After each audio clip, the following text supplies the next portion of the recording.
Laurel Jean Mitchell.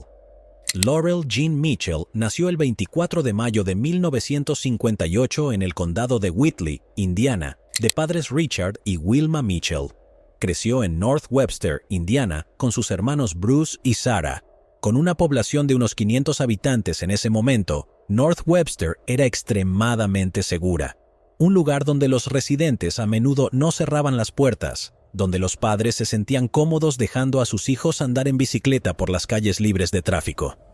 Era una comunidad donde todos se conocían y la gente pasaba horas en sus porches.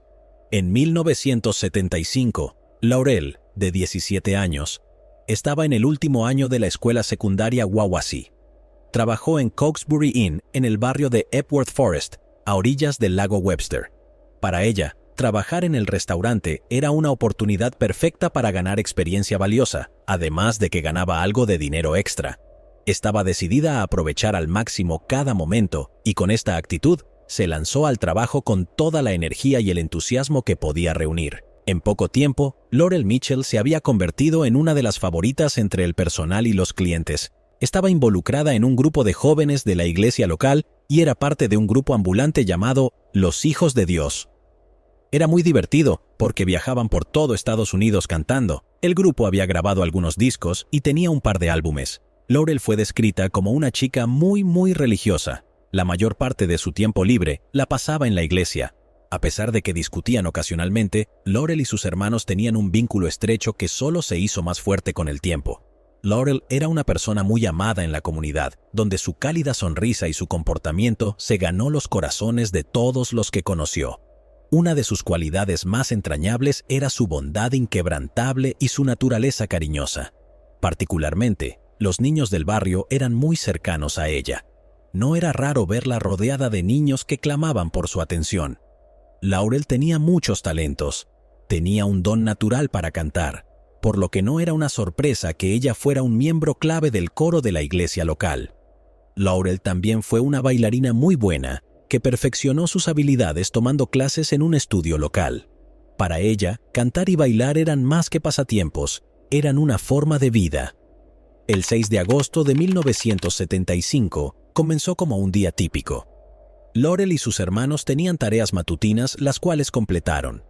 Laurel fue a trabajar alrededor de las 2 de la tarde.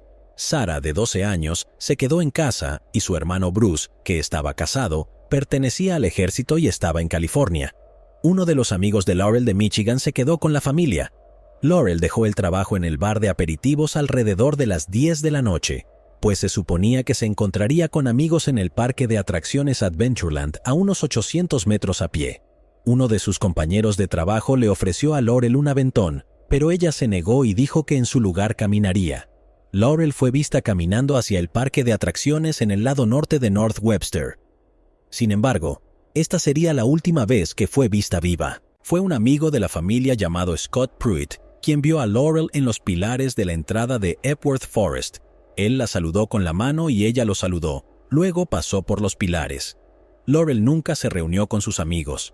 Ellos habían decidido ir a la feria del condado, incluyendo a su amigo en Michigan. Como resultado, nadie sabía que Laurel había desaparecido hasta que no llegó a casa a medianoche. Laurel era responsable. Ella solía llamar a sus padres si iba a llegar tarde a casa para notificarlo. Cuando no regresó al hogar por el toque de queda esa noche, su familia sabía que algo andaba mal. La desgracia se confirmó cuando el amigo de Michigan llegó a la casa de Mitchell y les preguntó, ¿dónde está Laurel? Sus amigos pensaron que se fue a casa y su familia pensó que estaba con sus amigos.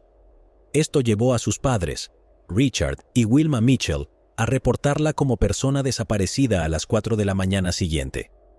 El operador recopiló su información y prometió enviar una unidad a su casa para tomar un informe.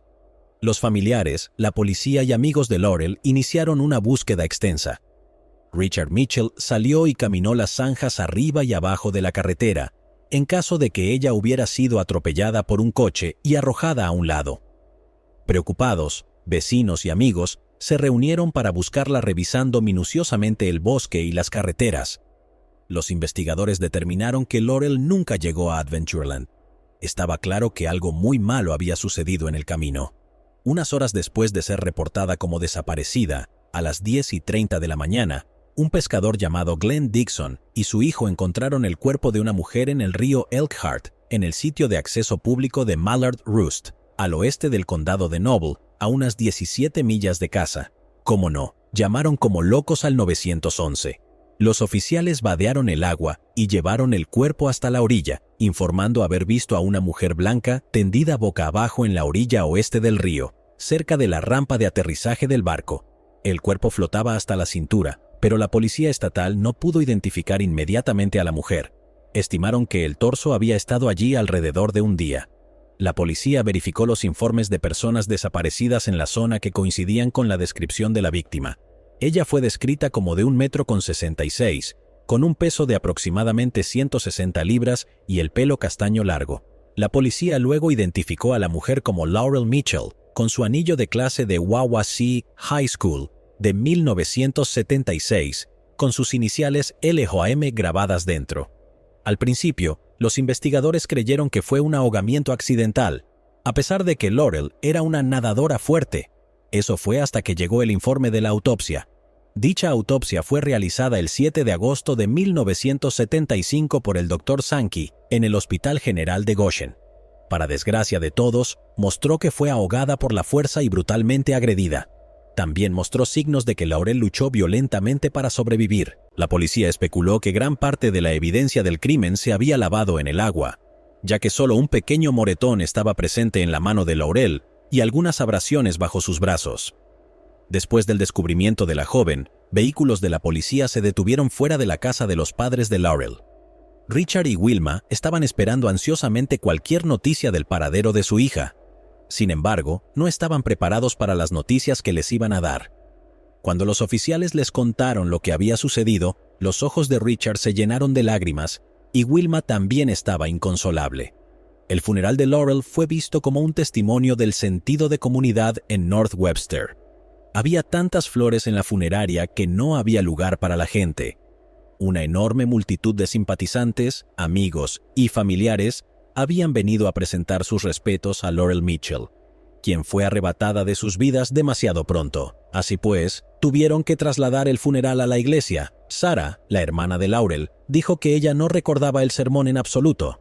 Solo recuerdo sentarme entre mi padre y mi hermano, y ambos estaban apretándome las manos muy fuerte.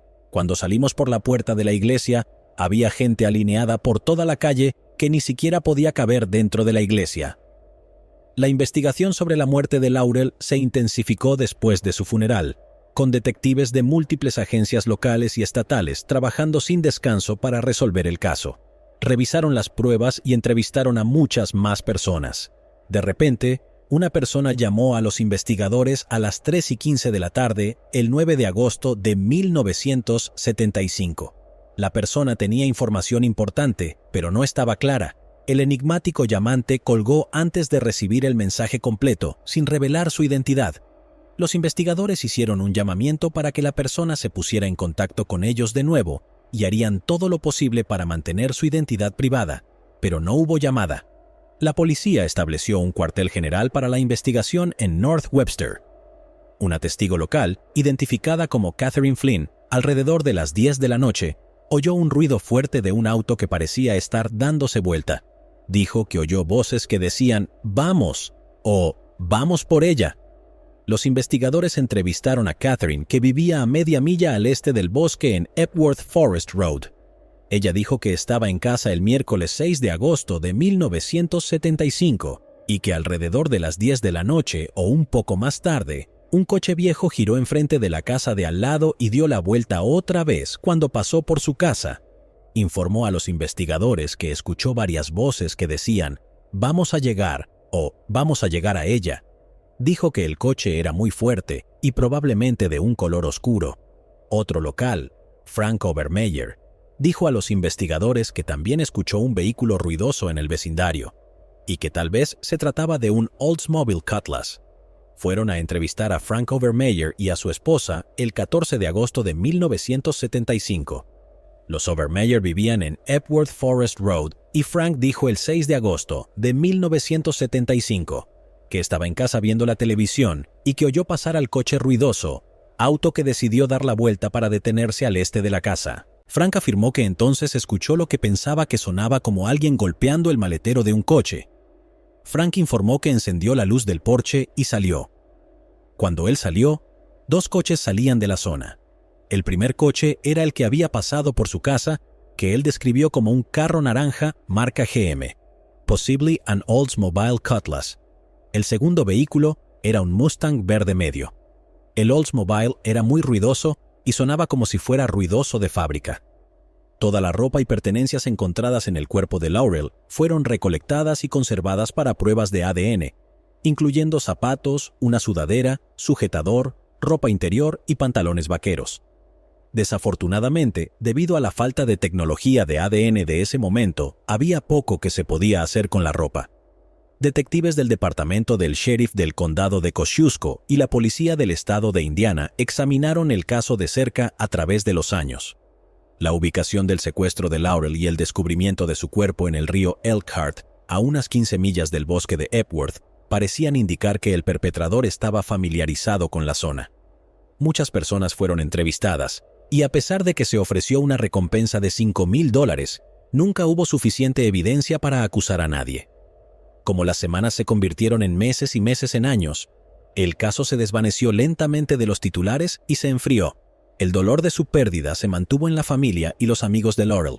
En 2007, el capitán de la Policía Estatal de Indiana, Kevin Smith, fue asignado como el investigador principal en el caso de Laurel.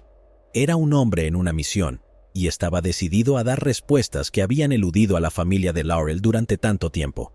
La presión era demasiada, pero el capitán Smith sabía que haría lo que fuera necesario para dar a los seres queridos de Laurel el cierre que se merecían.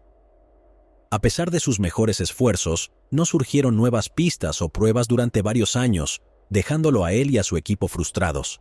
Luego, el 16 de enero de 2012, el padre de Laurel, Richard Mitchell, falleció. Era una figura pública bien conocida en North Webster. La madre de Laurel, Wilma Mitchell, también falleció en 2012. Ella operó la despensa de alimentos North Webster durante varios años. Pasaron sin saber exactamente qué pasó con su hija de 17 años o por qué. Fue un final desgarrador para una pareja que había dedicado sus vidas a buscar respuestas y un cierre para su hija. En 2013, una mujer llamada Renee de Port Charlotte, Florida, se presentó y dio a los investigadores mucha información útil. El detective Donovan entrevistó a Renee el 7 de junio de 2013. Ella informó al detective que vivía en el condado de Noble cuando era adolescente y que tenía 16 años en 1975. Tuvo una cita con un hombre llamado John Wayne Lehman y mientras estaban en la cita, fueron a una fiesta.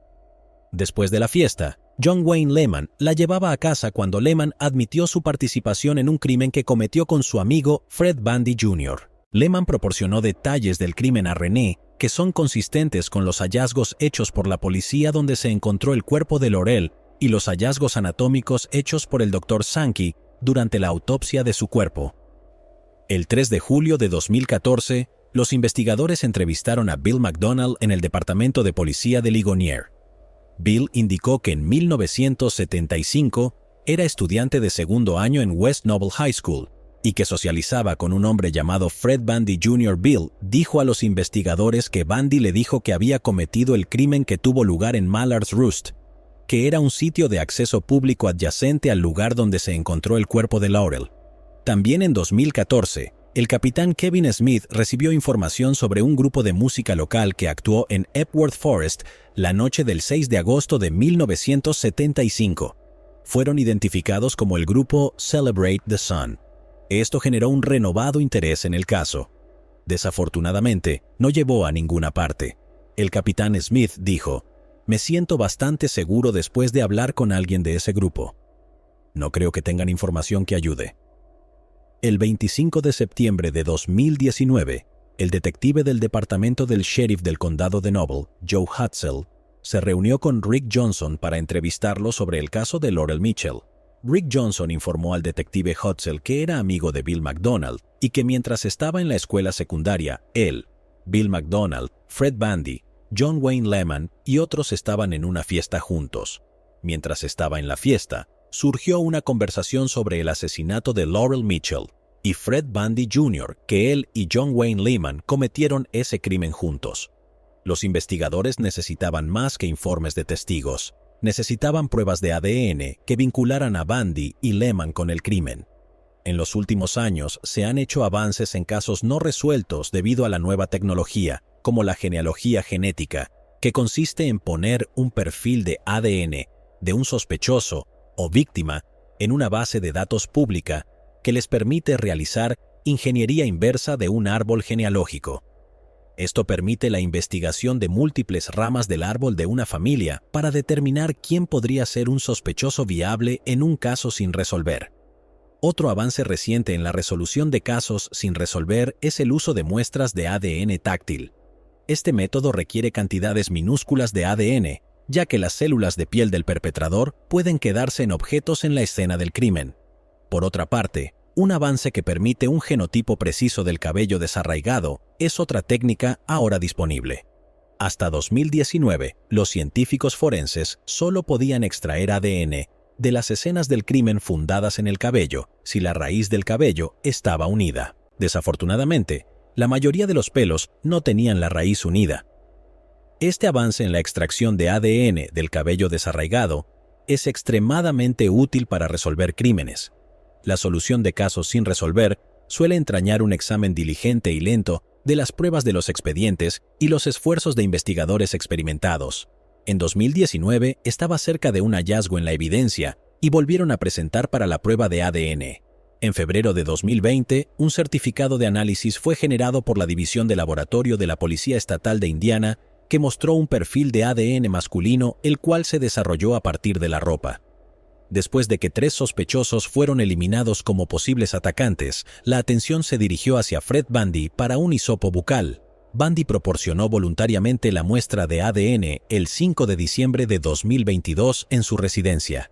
El 13 de enero de 2023, el laboratorio estatal encontró que el hisopo bucal de Fred Bundy Jr. mostró que es 13,000 millones de veces más probable que sea el contribuyente del ADN en la ropa de Laurel Mitchell que cualquier otra persona desconocida. Una revisión de los registros de la Policía Estatal de Indiana también reveló que Bundy conducía un Oldsmobile de 1971 en ese momento, que es consistente con declaraciones de testigos de residentes de la zona en esa noche fatídica. Los investigadores concluyeron que Lehman y Bundy, con malicia premeditada, usaron el Oldsmobile de Bundy para llevar a Laurel al sitio de acceso público de Mallard Roost, en el condado de Noble. Con una fuerza la sacó del vehículo y la ahogó deliberadamente.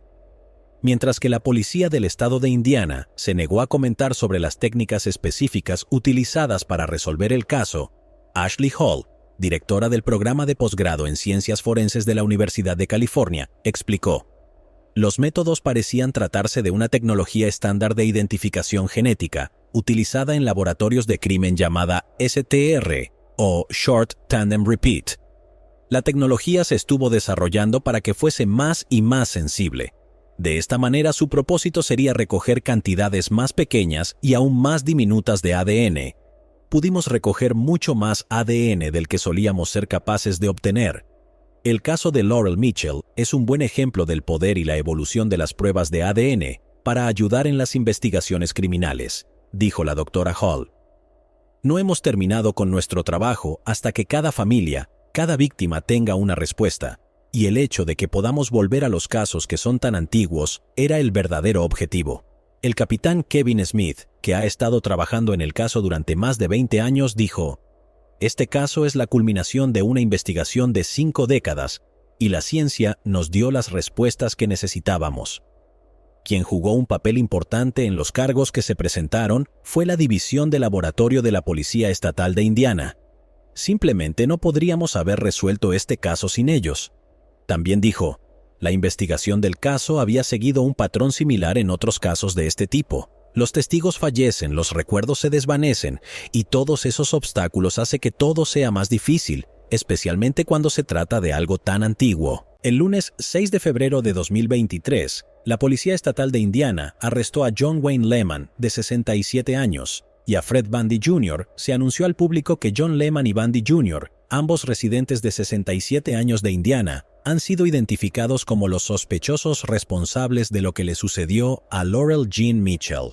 Bundy vivió en 1014 de la Quinta Calle en Goshen, Indiana, y Lehman Vivió en la 108 de la calle Clark en Auburn, Indiana.